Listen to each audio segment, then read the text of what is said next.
Vale, pues buenas tardes otra vez a todos y a todas y bienvenidos a a esta plataforma de mis respuestas de fertilidad y a la Sociedad Europea de Fertilidad. Para introducir un poquito lo que es la Sociedad Europea de Fertilidad, es una sociedad cuyo objetivo es apoyar, crear conciencia y educar a pacientes sobre temas de reproducción asistida y temas de fertilidad. Y para eso, pues, invitamos a los mejores expertos del sector con el objetivo, pues, de dar información a los pacientes y para que puedan tomar decisiones de manera informada y sabiendo las posibles soluciones que se presentan, ¿no? Yo soy Stéphanie Toulemont, soy coach en fertilidad, estoy especializada en apoyo emocional de personas que están en tratamientos de fertilidad. Como podéis escuchar con mi acento, soy francesa, pero vivo en España desde hace tiempo. Y hoy vamos a tocar el tema de los abortos recurrentes, sobre todo con el objetivo de comprender las causas y de explorar las posibles soluciones que se presentan. Y para esto tenemos con nosotros a la doctora García Villalba de la Clínica Vida Fertility en Alicante. Muchas gracias, doctora, por estar aquí con nosotros. Un placer como siempre y lo importante que es el trabajo que hacéis, que me parece maravilloso, la verdad. Y es importante, ¿no? Que informar, difundir y educar a la gente sobre estos temas, sí. Entonces, solo deciros cómo va a funcionar, pues la presentación queda grabada porque así a partir de mañana en la plataforma Mis Respuestas de Fertilidad y en YouTube estará disponible el replay de la presentación. La presentación está grabada gracias a la plataforma ClickMeeting. Vuestro anonimato está respetado en cada momento, ¿no? Pero la idea es que durante la presentación de la doctora García Villalba que podáis hacer todas las preguntas en el chat abajo a la derecha y cuando acabe la presentación pues tomaremos el tiempo necesario para contestar a todas las preguntas, ¿no? que se presenten.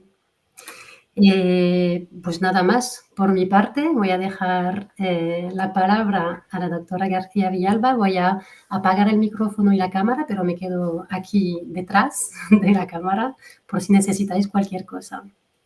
Vale, muchas gracias. Un placer. Bueno, pues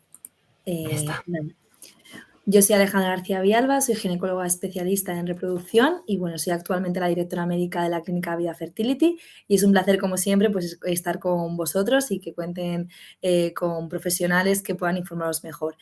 Y bueno, aquí contaros un poquito que nosotros tenemos 2 clínicas en Madrid y en Alicante y que estamos dispuestos a cualquier primera visita que necesitéis y ayudaros en lo posible, ¿vale? Con los diferentes tratamientos que existen a día de hoy en la reproducción asistida. Y hoy, bueno, vamos a centrarnos en algo que es muy importante, que la verdad es que es muy frustrante para las pacientes cuando ocurre y es los abortos de repetición. Es cierto que las diferentes sociedades científicas, por ejemplo, pues la Sociedad Española de Fertilidad o la ESRE, que es la Sociedad Europea, ¿no? de Fertilidad, o otras sociedades como la americana, pues tienen diferentes definiciones, ¿no? Es como que hemos ido cambiando y hemos ido valorando qué consideramos abortos de repetición, ¿no? Hay algunas de ellas que consideran que son 2 abortos a partir de 2. Hay algunas de ellas que consideran que son más de 2, con lo cual quiere decir que son 3, ¿no? O más de 3. Y luego también queda un poco en el aire el tema de los abortos bioquímicos, porque hay veces que realmente hay mujeres que sí que han tenido un test positivo, pero ha sido un test como una falta solamente, ya se han hecho el test y luego ya les ha bajado la regla.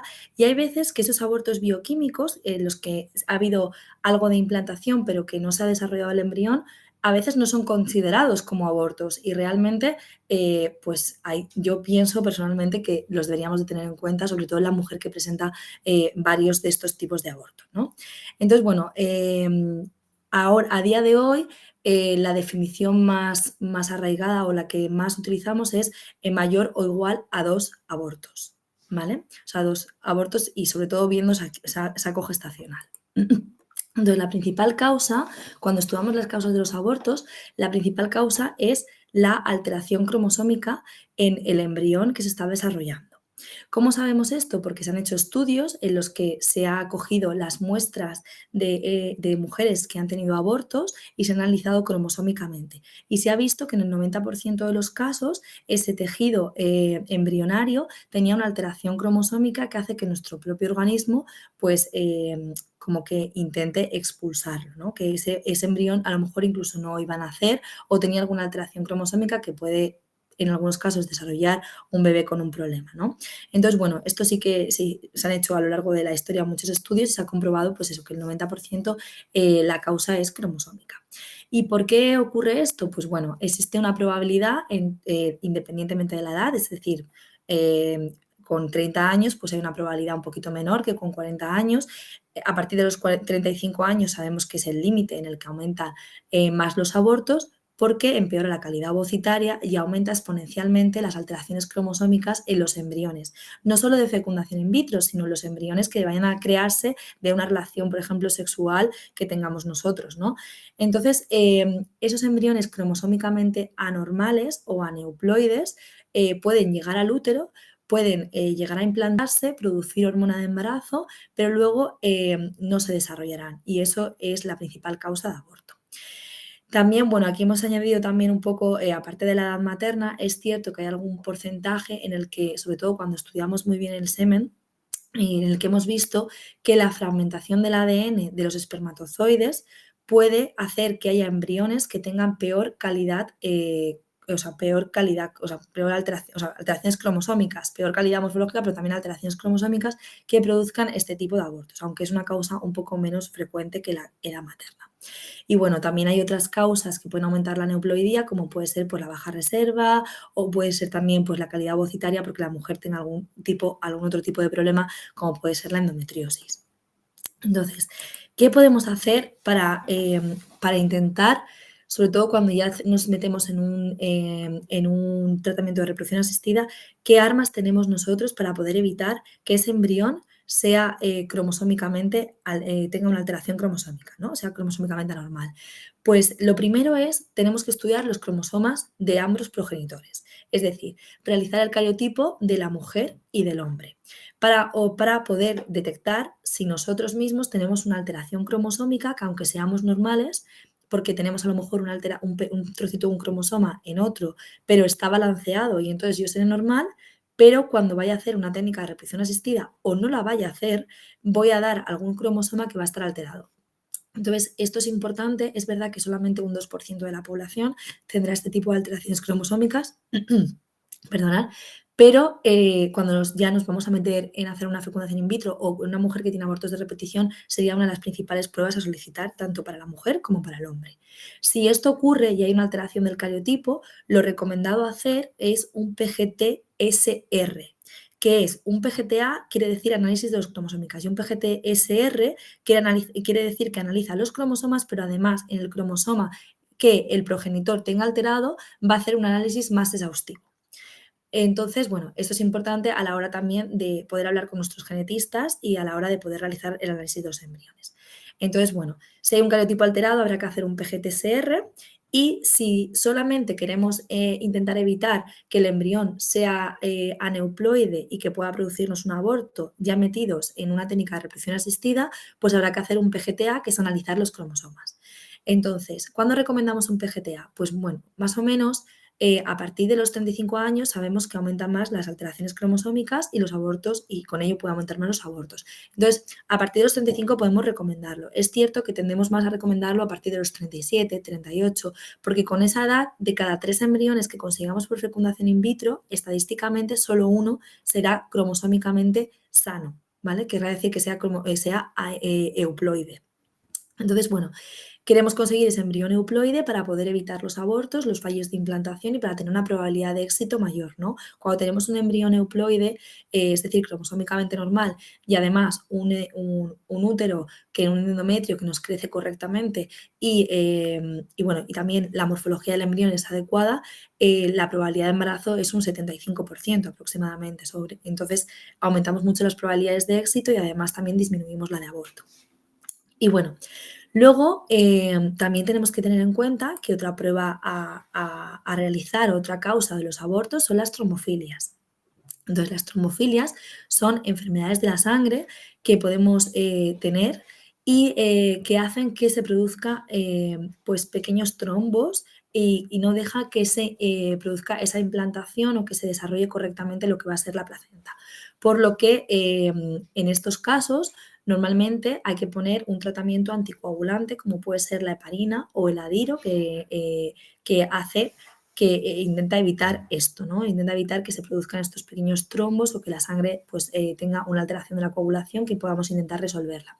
Entonces existen trombofilias que llamamos adquiridas y trombofilias congénitas. Esta prueba la podemos ver si esta es la causa solicitando una analítica sanguínea y bueno, es verdad que en mujeres que tienen este problema, sobre todo cuando tienen, por ejemplo, una trombofilia genética y tienen los dos genes afectados, que es en homocigosis, no en heterocigosis, es muy importante tratarlas porque muchas de ellas no conseguirán el embarazo si no ponemos este tratamiento anticoagulante.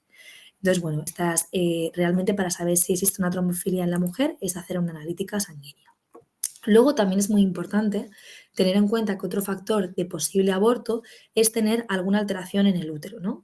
Entonces, ¿cómo estudiamos el útero, no? El útero es la casita del embrión, ¿no? Yo muchas veces lo explico así. Entonces, bueno, hay que verlo por ecografía, hay que valorar muy bien pues, su estructura, la parte muscular, la parte endometrial, que es donde vamos a poner el endometrio, y descartar que haya malformaciones, ¿no? Hay malformaciones uterinas, como puede ser, pues ahí vemos un montón, ¿no? En plan, un útero unicorne, un útero bicorne, un útero arcuato. Hay malformaciones que no tienen, no aumentan mucho el riesgo de aborto y hay otras que sí que pueden aumentarlo. Entonces, siempre hay que tener en cuenta. También hay que tener en cuenta si existe patología, como puede ser un mioma, que a lo mejor toque la cavidad donde vamos a poner el endometrio, o puede haber un pólipo dentro del endometrio, que es como un crecimiento anómalo del endometrio que ocupa espacio, entonces hay que intentar cortarlo para poder permitir la implantación del embrión que sea la correcta, ¿no? Entonces esto podemos valorarlo por ecografía y también cuando sospechamos que donde vamos a poner el embrión, que es en la zona endometrial, puede haber una patología que debemos tratar, pues podemos hacer una histeroscopia y ver la cavidad por dentro para ver si realmente afecta o no afecta donde vamos a poner el embrión. Además, la histeroscopia, que es introducir una cámara dentro del útero, rellenando el útero con agua, bueno, con suelo fisiológico, ¿no? O con suelo salino, podemos además tratar ciertos pequeños problemas, ¿no? Como pueden ser esos pólipos endometriales, cortándolos, o miomas uterinos, reseccionándolos, para dejar ese espacio lo más libre posible para la implantación. Es cierto que hay otros problemas que no pueden ser tratados vía vaginal por histeroscopia, como puede ser un mioma, que sí que puede tocar la cavidad, pero que es muy grande, por ejemplo, a lo mejor un mioma de 9 centímetros o de 8 centímetros, que ya debemos tratarlo por cirugía abierta o por cirugía laparoscópica. O, por ejemplo, pues los miomas así más pequeñitos, que a lo mejor son de tipo 2, sí que podemos tratarlos con otras técnicas, como puede ser la radiofrecuencia, ¿no? Que sí que se puede hacer vía vaginal, que consiste en introducir una aguja vía vaginal conectada al ecógrafo y esa aguja tiene en la punta, bueno, lo que consiste es que te introduces dentro del mioma y la punta quema, ¿no? Entonces aprietas a un pedal y puedes conseguir quemar, por así decirlo, el mioma y entonces a lo largo de los meses va a reducir su tamaño porque también se han quemado los vasos y se ha quemado tejido y conseguimos reducir el tamaño y a lo mejor que no toque esa parte más importante de donde ponemos el embrión. Y bueno, luego también para problemas, por ejemplo, como puede ser que haya en las trompas o problemas que tengan que ser resueltos, pues siempre tenemos los tratamientos de reproducción asistida, ¿no? Como puede ser pues, hacer una técnica de FIP o de ICSI para poder poner el embrión en el útero y en el lugar correcto y poder solventar ciertos problemas que la solución es realizar la técnica de reproducción asistida en sí. Otra de las causas de los abortos de repetición puede ser que esa zona donde nosotros ponemos el embrión, que se llama endometrio, aparte de tener una patología que a lo mejor podemos cortar o podemos tratar, como hemos visto con histeroscopia o con cirugía, ¿no? O radiofrecuencia, pues a lo mejor realmente existe una patología en ese endometrio que no se ve per sí o sí que se puede ver en algunas ocasiones por histeroscopia, pero que consiste en analizar ese tejido, en saber si ese tejido es correcto. Entonces aquí podemos estudiar varias cosas. Anteriormente, hace muchos años, lo que se estudiaba principalmente para saber si ese endometrio no tenía ninguna infección o ninguna bacteria que pudiera causar que cuando llegara el embrión, este embrión no pudiera implantarse, se hacía un cultivo endometrial y también se miraban muchas veces las células plasmáticas, que son células que si están presentes nos pueden indicar, es un signo indirecto de endometritis, ¿no? Entonces se hacía el cultivo endometrial, la anatomía patológica para saber que no haya ninguna patología maligna también en el endometrio, en el propio endometrio, que no haya una hiperplasia o alguna patología todavía peor, ¿no? Como puede ser un cáncer, y también se analizaba pues, el cultivo para saber que no hubiera ninguna bacteria y se analizaba este marcador que es el CD138 para saber que no había un signo indirecto de endometritis crónica. Se puede seguir haciendo y en muchos sitios se hace, pero bueno, surgieron otras técnicas, otro tipo de biopsias, como puede ser el EMMA o el ALICE, o otro tipo de microbiota, de microbiomas, por ejemplo, en el que se estudia se estudia el ADN de las bacterias que están presentes en el endometrio. Entonces, a este test no se le escapa una, ¿no? Es por así decirlo. Entonces va a detectar bacterias buenas y bacterias malas. Entonces es un test mucho más específico que nos da muchísima más información y no solamente nos da información de si hay bacterias malas que producen endometritis, sino también nos va a dar información de si esas bacterias que son buenas están en equilibrio o no y nos puede asesorar sobre un tratamiento tanto antibiótico si hubiera una infección grave por una bacteria que no debiera estar ahí en el endometrio, o un tratamiento, por ejemplo, con probióticos porque ese equilibrio entre esas bacterias, el lactobacillus, por ejemplo, no es el adecuado. Entonces, bueno, es como un pasito más allá de lo que es el cultivo y el CD138, pero bueno, es cierto que todavía se siguen realizando y que también tienen su indicación. Y bueno, por otra parte está el tema de la receptividad uterina. Bueno, realmente nosotros sabemos que cuando una mujer ovula o cuando la mujer está en ciclo sustituido y empieza a producirse progesterona, tanto por el cuerpo lúteo, si ha tenido una ovulación, o porque la hemos puesto nosotros en un ciclo sustituido, normalmente el embrión se implanta cuando hemos tenido en el endometrio el efecto de la progesterona durante 5 días. Entonces ahí es donde hacemos la transferencia embrionaria. Pero se ha visto que hay mujeres que en ese momento, en esos 5 días de progesterona, todavía ese endometrio no está receptivo para poder recibir al embrión o en las condiciones óptimas para poder recibir ese embrión. Puede ser que sea prereceptivo y que le falten días de progesterona, o puede ser que sea posreceptivo y que esa mujer sea receptiva en día 4 de progesterona. Entonces, para ello surgieron estos test en los que se ve la receptividad endometrial. También es un test genético que estudia varios genes relacionados con esta receptividad y bueno, nos da una idea de si la mujer realmente, los embriones que vamos a poner por fecundación in vitro, pues lo estamos poniendo en el momento correcto y aumentamos, y el fallo de implantación, sobre todo, aumentamos la probabilidad de embarazo, o incluso mujeres, ha visto que tienen estudios que mujeres con abortos, sobre todo bioquímicos, también puede ser que la receptividad esté alterada y que al poner el embrión en un endometrio posreceptivo, prereceptivo, ese embrión no consiga desarrollarse correctamente. Por ello también es importante tenerlo en consideración con estas mujeres que tienen abortos de repetición. Y bueno, como hemos nombrado ya, pues los posibles tratamientos para estos test a estudiar pues son si existe una endometritis, que es una infección del útero que a veces son asintomáticas, dar antibióticos o probióticos, y bueno, si la receptividad está alterada, pues poner el embrión en el día, en el día que toca, ¿no? En día 6 de progesterona, en día 4 o en día 5 de progesterona. Y bueno, luego, por otro lado, tenemos todo el tema inmunológico, ¿no? El tema inmunológico es ahora cada vez se sabe más, cada vez nos apoyamos más en las clínicas de reproducción asistida en nuestros inmunólogos, ya hacemos un tratamiento multidisciplinar, creo que esto es muy importante. Y bueno, y cada día surgen más temas en fertilidad que hay que estudiar muchísimas cosas. Entonces, el KIR-HLA. El KIR realmente son unos receptores que tienen las natural killer, que son unas células de defensa que hay en el endometrio y también en nuestro organismo. Es un tipo de receptor que hay mujeres que ese receptor lo tienen de un tipo que significa que es AA y que quiere decir inhibitorio, en el que solamente dejan pasar o dejan que se implante cierto tipo de embriones que tienen la llave adecuada para ese receptor. Es decir, si la mujer tiene un receptor KIR-AA, lo más probable es que solamente, o que acepte mejor, no solamente, porque es verdad que hay tratamientos, como la veremos, pero que acepte mejor embriones que tengan un HLA C1C1. Y ese HLA depende del HLA de la madre, o sea, del ovocito y del espermatozoide. Entonces, en este caso es muy importante conocer el HLA también de la madre, de la receptora, para también saber un poco si es más estricta o menos estricta a la hora de poner tratamiento inmunológico.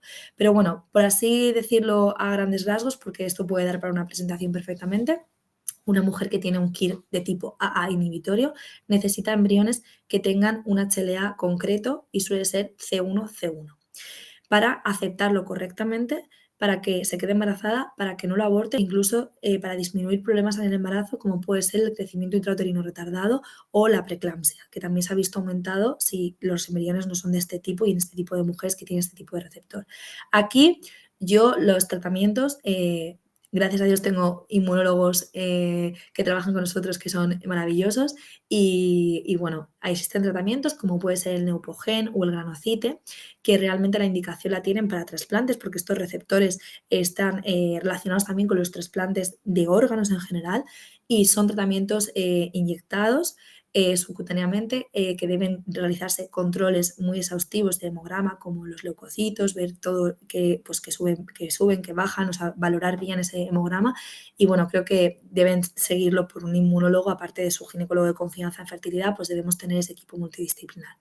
Y bueno, luego hay veces que hay casos en los que si existe esa incompatibilidad o sobre todo cuando hacemos donación de ovocitos hay que seleccionar muy bien a la donante, que tenga un tipo de HLA concreto y también a veces hay que cambiar el semen o valorar cambiar el semen si la pareja acepta esto para aumentar esas probabilidades de éxito, ¿no? Si al final no hay compatibilidad, lo que llamamos incompatibilidad inmunológica, pero realmente es... existen muchas, o sea, esto es un tema más complejo de lo que estamos hablando.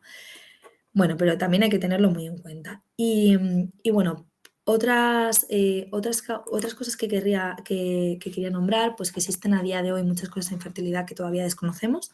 El KIR HLA hace unos años no se tenía tan en cuenta y fíjate, ahora pues es algo mucho más frecuente que sí que solicitamos. Y bueno, hay otras pruebas inmunológicas que los inmunólogos pueden solicitar y que pueden valorar. Y existen otras causas de aborto que incluso no lo sabemos, ¿no? Aquí quiero dar una pincelada sobre algunas técnicas y algunas estrategias, algunas cosas que están en estudio para que también, que también deben ser evaluadas por vuestros especialistas en reproducción asistida. Lo primero es que a veces en los cariotipos no se ven todas las alteraciones cromosómicas si son muy pequeñitas.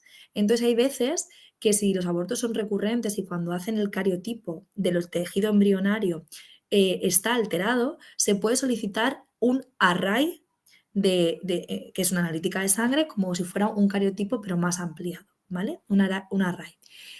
Eso por un lado. Luego existen enfermedades genéticas.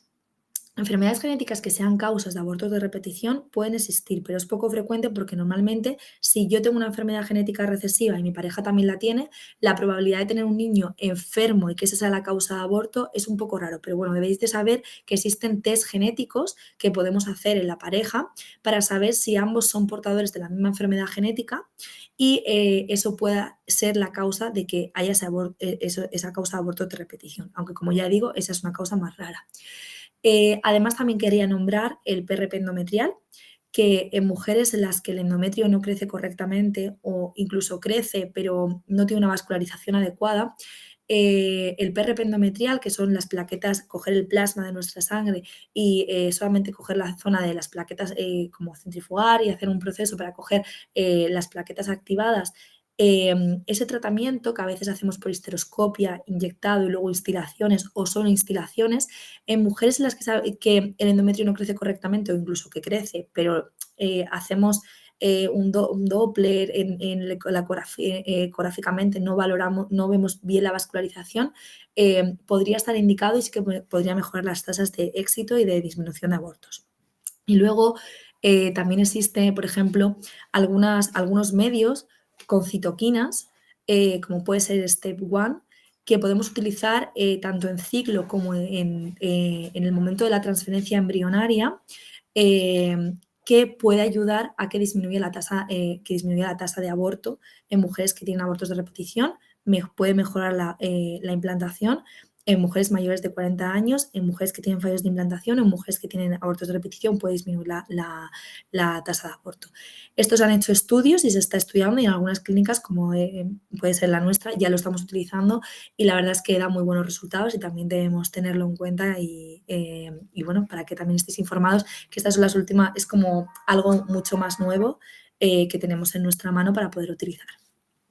Y bueno, recordamos que la principal causa de aborto sigue siendo la euploidía, que es las alteraciones cromosómicas. Para ello tenemos pues, el PGTA, que está recomendado sobre todo en mayores de 37 años. Y bueno, también podemos analizar la fragmentación del espermatozoide con técnicas de selección espermática en el laboratorio, como puede ser el SIMOD o microfluids. Y bueno, aquí tenemos diferentes opciones también, a veces la ovodonación en mujeres muy mayores que tienen baja reserva o que tienen muchos embriones alterados cromosómicamente o incluso tienen una alteración cromosómica y tienen baja reserva ovárica, pues la ovodonación también puede ser una alternativa para estas pacientes. Y bueno, espero que os haya ayudado, que realmente este tema es muy complejo, es muy amplio, creo que cada caso hay que valorarlo individualmente y siempre contar con un equipo multidisciplinar. Y bueno, no he nombrado las cosas básicas como las alteraciones inmunológicas o el hipotiroidismo, la vitamina D, que todo eso entiendo o si una mujer tiene una patología de base como es una obesidad, hay que tratarlo previamente también a poner el embrión porque también puede ser causa de aborto, pero eso ya son enfermedades generales que tienen que estar bien como controladas antes de esa implantación. Bueno, espero que os haya ayudado. Cualquier duda o pregunta que tengáis me la podéis hacer ahora o en diferido o contar con nosotros y hacer una primera visita en nuestra clínica y bueno, muchas gracias. Muchas gracias, doctora. Ha sido súper completo, súper interesante y es verdad que es un tema muy delicado, ¿no? Muy, muy doloroso, Sí, muy delicado. sí. Y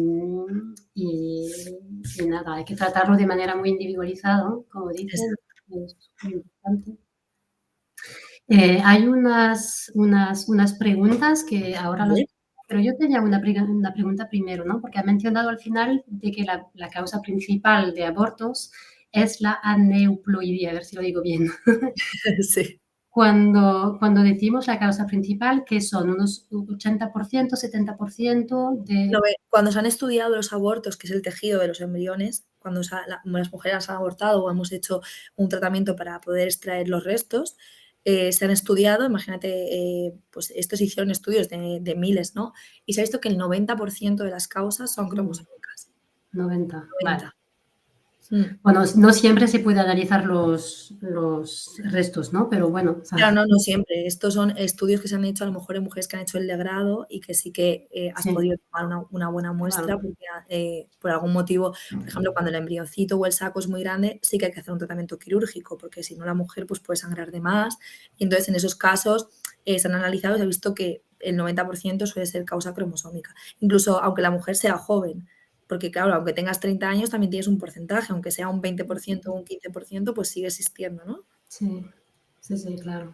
Vale, pues me han llegado algunas preguntas, por lo cual las voy a leer. Hola, tengo 44 años y soy soltera. Tuve 3 transferencias de embriones euploides gracias a una doble donación. ¿Vale? Resultaron en 2 fallos de implantación y un embarazo bioquímico. Vale. Me queda un embrión euploide de calidad media, C. Y mi clínica me propone transferirlo sin hacer nada más de lo que hicimos en los intentos anteriores. Entonces, pregunta, ¿cuáles serían tus recomendaciones y si recomendarías repetir un ciclo, pero con otros donantes y haciendo primero el test del KIR que has comentado antes? A ver, es verdad que todas las sociedades científicas, cuando has puesto 3 embriones euploides, consideran que hay un fallo de implantación. Entonces, en nuestra mano tenemos todo lo que hemos hablado de fallo de implantación, ¿no? Primero, el PGTA, que ya lo tienes hecho, porque esos embriones tenían PGTA.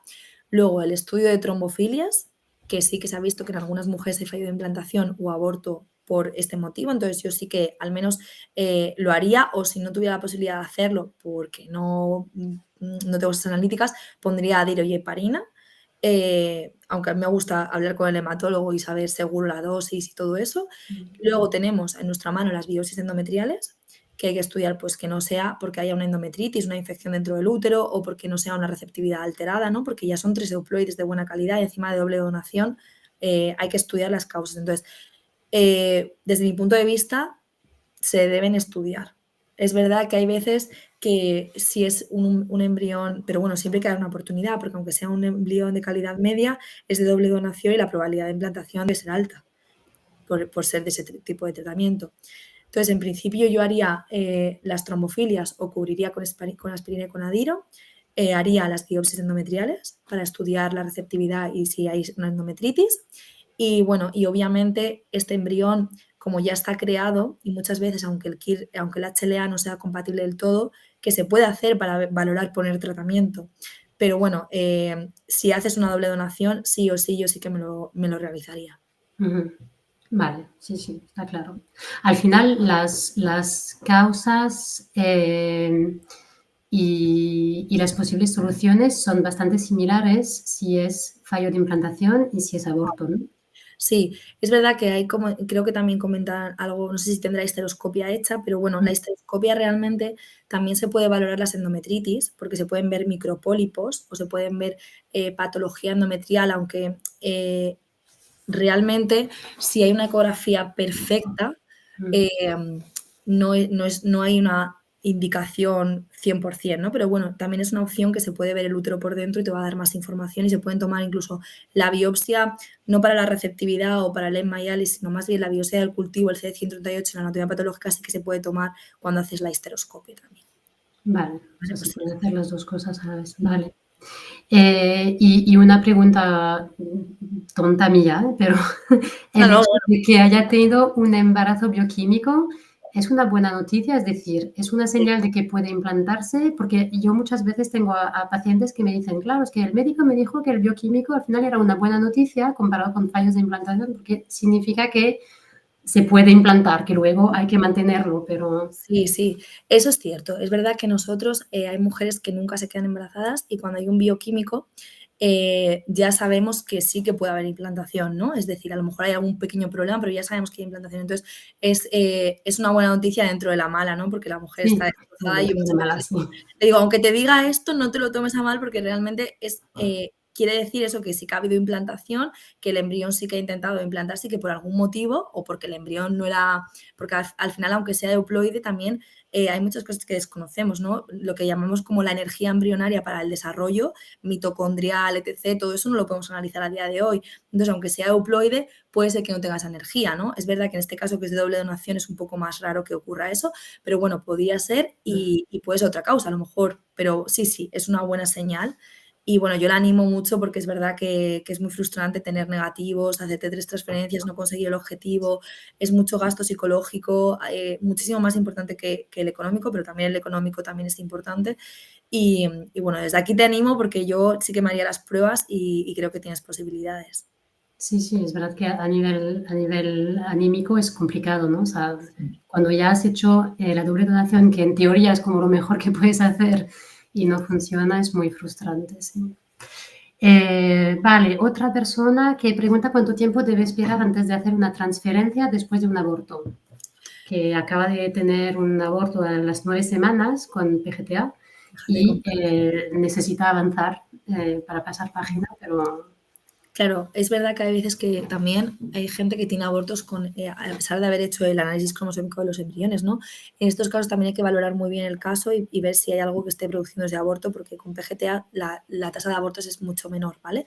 Pero bueno, es cierto que depende un poquito, pero lo que decimos los ginecólogos es que tienen que pasar 2 ciclos.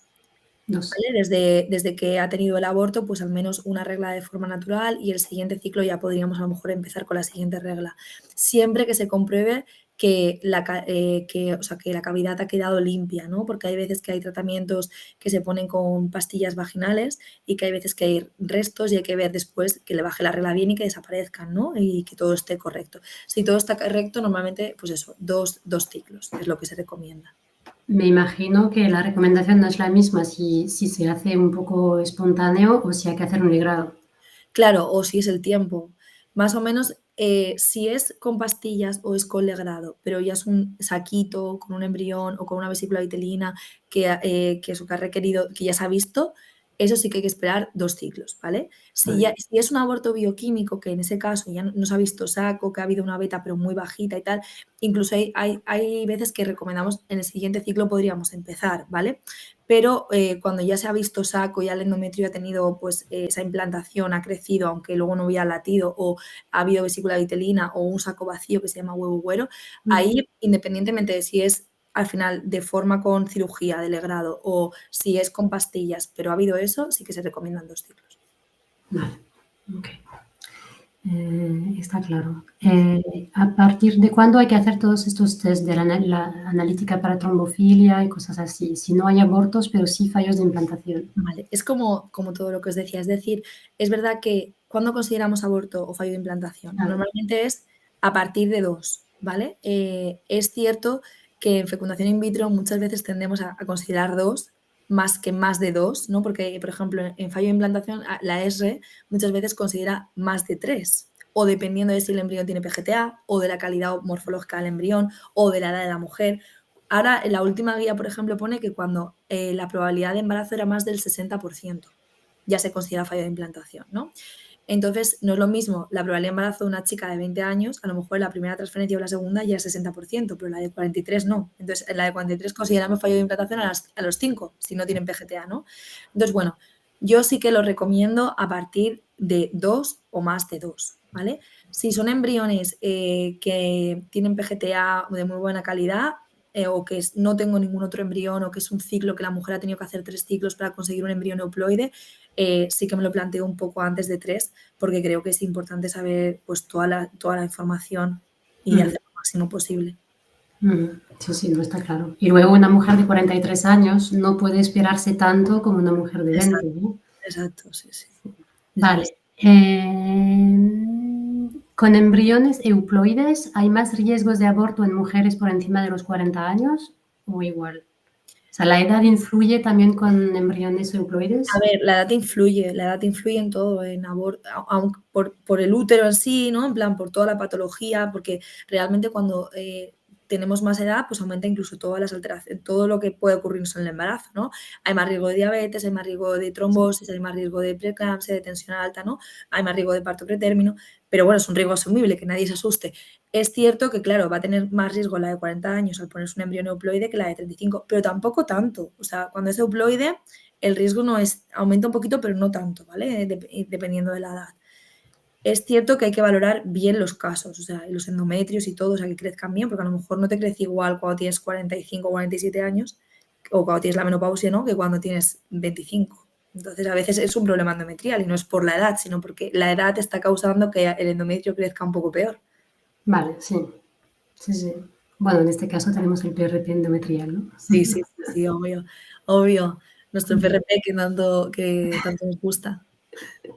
De hecho, hablando del PRP, el PRP ovárico, cómo lo consideras tú? Pues bueno, hace poco hice una revisión de los estudios y es verdad que me gusta más el endometrial que el ovárico porque hay más evidencia. En el ovárico creo que con una buena indicación también tiene su cabida, ¿no? En la reproducción asistida yo he tenido muy buenos resultados, pero es cierto que no me gusta que lo vendan como un rejuvenecimiento ovárico en mujeres, por ejemplo, de 47 años o que las personas no sean honestas, ¿no? Porque al final hay veces que aunque consigas un ovocito más en una mujer de 45, a lo mejor no va a aumentar su probabilidad de embarazo. Entonces esto tiene que estar muy claro porque hay sitios en los que lo venden como la panacea, como, ¡guau! Esto te va a rejuvenecer el ovario o te va a volver joven y en realidad no es así. Entonces los 2 estudios prospectivos que hay hace nada, que se hicieron en 2024, realmente dicen que no aumenta la probabilidad de embarazo. O sea, de lo que es recién nacido, bueno, de recién nacido vivo en casa, que puede aumentar el número de ovocitos que tengamos, pero que yo creo que hay que diferenciarlo por edad y hay que diferenciar el tipo de PRP que hacemos, porque luego hay estudios aislados que aunque no sean prospectivos, tienen muy buenos resultados, ¿no? Entonces yo a nivel de experiencia personal creo que si lo indicas en una mujer, por ejemplo, 40, 43 años, que sí que puedes incrementarle un poco el número de óvulos y sí que tiene posibilidades y conseguir un embrión más va a hacer a lo mejor que tengas ese euploide, pues sí, pero una mujer, por ejemplo, de 48 años que tiene un ovocito, a lo mejor conseguir 2 no la vas a beneficiar, ¿no? Entonces, siempre hay que ser honestos y aunque no tenga efectos secundarios, pues hablarlo muy bien con ellas antes de realizar la técnica y que no tenga una expectativa súper alta si no es lo real, ¿no? Si no es la realidad. Sí, sí. No, obviamente, yo creo que hay que ser muy sinceros, transparentes Sí, en todos, muy ¿no? importante. Otra pregunta, ¿se hacen ya los PGTA no invasivos? Sí, en algunas clínicas lo podemos solicitar o lo podemos hacer, ¿vale? No somos muy pro a ello porque no tiene tan sensibilidad y especificidad como el invasivo, ¿vale? Yo creo que esto a la larga mejorará y sí que nos dará muy, muy buenos resultados y a lo mejor pues es una estrategia a tomar, pero a día de hoy se puede solicitar, por ejemplo, cuando a lo mejor la persona o tienes un embrión de una calidad que no te apetece biopsiar o no te da un poco ahí, ¿no? No quieres correr el riesgo y pues haces el no invasivo o hay veces que la mujer tampoco es tan mayor y haces el no invasivo para tener como un pre-checking, ¿no? Sabiéndolo que a lo mejor puede tener una tasa de falso positivo o de falso negativo, ¿no? Pero bueno, sí que se hace en algunos casos, la verdad. Vale, pero no de manera muy No de generalizada, manera- digamos. Vale. Yo tenía una pregunta sobre Claro. los embriones mosaicos. Vale. ¿Hay más riesgos de aborto? O sea, una vez hay un embarazo con un mosaico, ¿hay más riesgos de aborto? ¿O una vez ya tenemos un embarazo, es un embarazo, digamos, normal? No, hay más riesgo de aborto. Sí, hay más Sí. riesgo de aborto. Sí, porque, a ver, un mosaicismo también es verdad que como tienes un consejo genético, cuando lo pones son los de bajo grado, ¿no? Y muchos de ellos dan lugar a un bebé sano y es verdad que les debemos de dar pues debemos de darle una importancia, ¿no? Y no solamente descartarlos y valorarlo muy bien conjuntamente con la paciente, pero sí que tienen más riesgo de aborto porque obviamente incluso se recomienda, ¿no? Hacer una biopsia corial o hacer un DNA fetal para saber que ese embrión al final no tiene ese problema, ¿no? Entonces, de esos mosaicos habrá algunos que sí que sea realmente un problema cromosómico, ¿no? Y lo normal es que pueda surgir un aborto, Ujú. que hay mayor tasa de Vale, o aborto. sea que se puede implantar, pero luego dar un aborto. Vale, no, creo que no hay más preguntas por aquí, si no yo tenía una, pero voy a mirar que no hay más.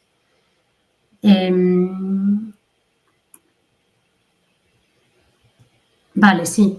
Yo había escuchado en otro webinar, ¿no? Que la endometriosis es más causa de fallo de implantación que de aborto. ¿Vale? ¿Es cierto? O sea, ¿en qué afecta exactamente la endometriosis, tanto en fallos de implantación como abortos? Pues a ver, la endometriosis realmente es una enfermedad crónica que la mujer pues tiene tejido endometrial donde no debe, ¿no? Que es en los ovarios o incluso en el útero, dentro del útero se llama adenomiosis, o en los ligamentos, o incluso puede haber intestinal, ¿no? En plan, son células que en realidad no deben de estar en ese sitio y que responden a estímulos hormonales, ¿no? Es decir, pueden sangrar y producir quistes o producir dolor, ¿no? Porque tienen o sea, reaccionan a las hormonas. Entonces, se ha visto que las mujeres que tienen endometriosis suelen tener más baja reserva ovárica y la calidad de los óvulos suele ser peor, ¿no? Entonces es verdad que a lo mejor eres una chica de 35 años, pero tu reserva es mucho peor, que no es la que te tocaría por edad, y además la calidad cuando los extraemos pues es un poquito peor y puede ser que eso dé lugar a embriones más aneuploides, ¿vale? O sea, porque la calidad ovocitaria no sea buena. A pesar de ello, yo siempre recomiendo eso, que incluso las mujeres que tienen endometriosis ya lo saben, que se criopreserven antes de los 35 años o que si van a hacer algún tratamiento que lo hagan lo antes posible. Y bueno, eso está relacionado en la calidad ovocitaria y la baja reserva ovárica con los abortos, ¿no? Eso es una relación. Entonces, la endometriosis sí que causa calidad peor y baja reserva, ¿no? Y con fallos de implantación también está relacionado porque a veces la endometriosis, como es una enfermedad proinflamatoria, ¿vale? Incluso hay algún estudio que lo relaciona incluso con alguna infección o con alguna bacteria, o sea, que eso es un estudio muy nuevo, puede hacer que ese ambiente proinflamatorio que haga que el endometrio no esté en las mejores condiciones como para recibir el embrión, ¿no? O que incluso cuando lo reciba pues haya más riesgo de endometritis, porque a veces la endometriosis genera pues problemas en las trompas y puede hacer que haya más riesgo de tener esa endometritis, esas infecciones en el útero. Entonces, bueno, por eso se relaciona con las dos cosas, ¿no? Pero sí, es muy interesante. La endometriosis se tiene que tratar desde un equipo también multidisciplinar que sepa mucho sobre este tema y tenerla muy, muy en consideración en los ciclos de fecundación in vitro. Vale, pero todos los test que has comentado pues no ayudan, ¿no? A endometriosis. Lo difícil es tener embriones sanos Claro, ¿no? para la endometriosis, pues mira, primero, es verdad que cuando tienes baja reserva y calidad ovocitaria peor por el tema de la endometriosis, pues el PGTA te va a ayudar, ¿no? A tener embriones euploides. Y luego en estas mujeres que tienen endometriosis hay que valorar muy bien el endometrio. Incluso hacer una histeroscopia o valorar que no haya líquido endometrial porque tienden más a tener este ambiente proinflamatorio que puede ser incluso infeccioso. Entonces, en estas mujeres hay que valorar muy bien la ecografía y ver si recomendamos alguna prueba, ¿no? A realizar antes de poner ese embrión. A veces incluso se recomienda cuando haya adenomiosis o cuando haya endometriosis hacer un step down, que es en plan poner, por ejemplo, decapeptil durante 3 meses antes para intentar bajar lo máximo posible los niveles de actividad de esas células que no deben de estar en el sitio adecuado, ¿no? Y eso aumenta la tasa de implantación. Entonces, todo esto hay que valorarlo muy, muy, muy bien a la hora de poner los embriones y a veces queremos ir muy rápido, pero la recomendación es, por ejemplo, hacer este step down, ¿no? Entonces, hay que ver. A veces es un quistecito de 1 centímetro, pues en esa mujer pues, y no tiene dolor y tal, le ha sido un hallazgo casual, pues es diferente a la mujer que tiene dolor, dispareunia, que tiene una adenomiosis severa, ¿no? Que es así que sí o sí, yo le pondría el decapeptil 3 meses, aunque me tenga que esperar 3 meses a transferir. Si tengo un embrión bueno hay que ponerlo en las mejores condiciones. Entonces sí. El decapeptil lo que hace es que te pone todo el sistema en reposo, ¿no? Sí, te hace como estar en menopausia, en reposo. Hay tratamientos, incluso hay gente que si nota mucho la sintomatología, podemos tratarla de alguna forma, dando una pequeña dosis de estradiol.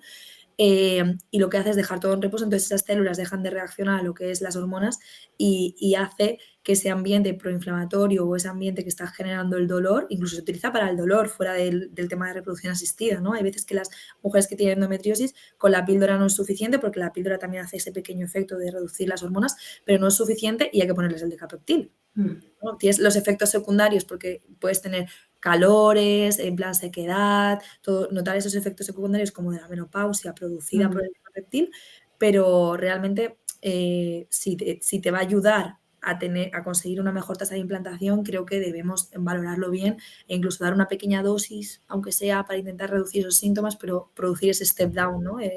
Vale. Esa respuesta. Vale. Veo que alguien está escribiendo. No hay más preguntas. Después del decapeptil, ¿haces un ciclo natural o artificial para transferir un embrión? Normalmente se suele hacer artificial. Vale. Normalmente, para controlar el nivel de estradiol y porque va a ser más fácil. Hay mujeres que tienen endometriosis y tienen quistes en los ovarios de endometriosis, incluso hay veces que no ovulan correctamente, entonces te puede hacer un cuerpo lúteo hemorrágico y no producir suficiente dosis de estradiol, que no te crezca bien. Yo no perdería el tiempo y lo haría artificial, es lo que suelo tender yo a hacer. Es verdad que hay casos, ¿no? Hay casos, en plan, una mujer súper joven que ya has visto ovulaciones previas, que el quiste es más pequeñito o que es una adenomiosis solamente, pues puedes valorar. Pero si me dieras a elegir, tiraría más por el artificial en este caso si he puesto un decapeptil previo.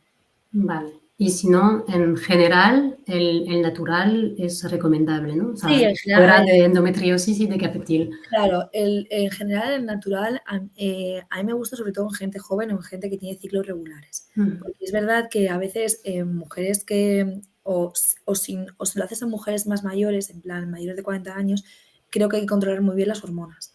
Porque hay veces que esos folículos que se están creciendo, que es el que va a producir hormonas para hacer crecer el endometrio, no produce suficiente cantidad de lo que nosotros necesitamos. Aunque veamos el endometrio gordito de 7 milímetros o de 8 milímetros, no es suficiente el estradiol o no es suficiente luego la progesterona. Entonces siempre hay que intentar valorar eso y muchas veces, bueno, casi siempre tendemos a suplementar con progesterona en fase lútea y también a veces hay que dar algún poquito de estradiol, como digo yo, ¿no? En plan, como para que no tengan estradiol por debajo de 100, que eso no hay estudios, pero realmente sí que se ha visto en algunos casos aislados que cuando el estradiol está muy bajo puede aumentar la tasa de aborto, ¿no? O falla, o el fallo. Entonces, bueno, hay que controlarlo bien y sobre todo ciclo natural lo prefiero en gente pues joven o que tenga ciclos regulares. Vale. Vale, pues yo creo que gracias por su respuesta, dice. Em, yo creo que voy a comprobar. Esto ya hemos hablado, esto también. Pues yo creo que ya está.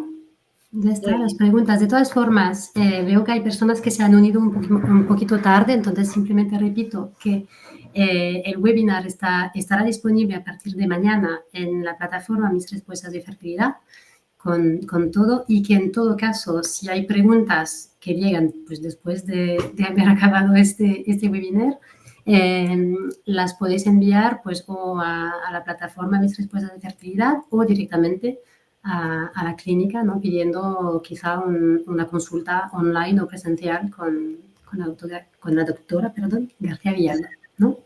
Sí, sí. Vamos, yo encantada de responder a las preguntas. Creo que además es súper importante tener toda la información y valoro mucho que existan este tipo de plataformas como vosotras, como la vuestra, ¿no? Y que podamos hablar de esto porque al final también una primera visita a los profesionales no nos da tiempo a contar todo, ¿no? Y bueno, y tener toda la información en tu mano o incluso poder después valorar una charla sobre lo que me ha explicado el médico en la consulta por otra persona que también es médico, ¿no? Es Sí, importante. para tener otro punto de vista, otra explicación, otra manera de explicarlo, ¿no? Sí, o revisar lo que te ha dicho, ¿sabes? Porque a veces sales y estás tan afectado psicológicamente que a lo mejor no puedes procesar toda la información y bueno, yo siempre animo a que luego preguntéis todo a vuestros médicos, volváis a preguntar las dudas, si tenéis que hacer otra visita y que no os quedéis con ninguna pregunta, la verdad. Sí, porque además todo esto es muy técnico. Sí, sí, sí, sí, sí. Los pacientes no son médicos y hay que Hay veces entenderlo. pacientes, te lo prometo, hay pacientes mías que yo le digo: "Madre mía, si es que te podrías dedicar a esto", porque de verdad que O escribir un libro. es que al final, como es algo ¿no?, tan importante en la vida de una persona, y cuando estás, haciendo tantos ciclos y tal, es muy importante informarse y a mí me encanta, ¿no? A veces me dicen: "Pásame el estudio de no sé qué", y yo: "Vale, te lo voy a pasar". Entonces, pues eso, que os informéis bien y que gracias a vosotros también por hacer estas charlas, estos webinar que tanto ayudan a las pacientes. Bueno, pues un placer, como Igual. siempre, y repito que el webinar estará disponible en replay a partir de mañana y cualquier duda o pregunta podéis contactarnos o contactar directamente a la clínica Vida Fertility en Alicante o en Madrid, ¿no? Sí, tenemos en Alicante y Vale. en Madrid. Vale, pues perfecto, pues que vaya muy bien, muchas gracias. Nada, gracias a vosotros. Ánimos a todos y a todas las que están en tratamiento. Exacto, que se puede Y conseguir y que bueno, que sí, tenemos muchas cosas a nuestra disposición y hay que luchar por ello y bueno, siempre de la mano de grandes profesionales y que también nos digan la verdad y y bueno, sí. muchísimo ánimo a todas. Vale, pues muchas gracias. A vos. Adiós. Adiós, adiós.